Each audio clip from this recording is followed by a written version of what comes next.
గుంటూరు జిల్లా జొన్నలగడ్డ గ్రామంలో ఈగల్ బృందం ఆధ్వర్యంలో గంజాయిపై ప్రజలకు అవగాహన కార్యక్రమం నిర్వహించారు.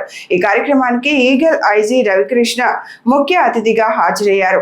ఈ సందర్భంగా ఐజీ రవికృష్ణ మాట్లాడుతూ రాష్ట్ర వ్యాప్తంగా గ్రామాల్లో పల్లెపాటలో ఈగల్ కార్యక్రమాన్ని నిర్వహిస్తూ గంజాయి వల్ల కలిగే దుష్పరిణామాలపై ప్రజలకు అవగాహన కల్పిస్తున్నామని తెలిపారు. గంజాయి సేవిస్తున్నా విక్రయిస్తున్నా వెంటనే 1972కు కాల్ సెంటర్ కు సమాచారం అందించాలని ప్రజలకు విజ్ఞప్తి చేశారు. విద్యార్థుల్లో మాదక ద్రవ్యాలపై అవగాహన పెంచేందుకు సేఫ్ క్యాంపస్ కార్యక్రమం పేరుతో కళాశాలల్లో ప్రత్యేక కార్యక్రమాలు నిర్వహిస్తున్నామని చెప్పారు. యువత విద్యార్థులు గంజాయికి పూర్తిగా దూరంగా ఉండాలని, మాదక ద్రవ్యాల బారిన పడి తమ బంగారు భవిష్యత్తును నాశనం చేసుకోవద్దని ఐజీ రవికృష్ణ సూచించారు. ఈరోజు జొన్నలగడ్డ గ్రామం గుంటూరు జిల్లాలోని పల్లెబాటలో ఈగల కార్యక్రమం చేపట్టడం జరిగింది. రాష్ట్ర వ్యాప్తంగా వేలాది గ్రామాలని ఈగల్ ఆంధ్రప్రదేశ్ విజిట్ చేస్తుంది. ఇప్పటికే సుమారుగా 300 గ్రామాలను విజిట్ చేయడం జరిగింది.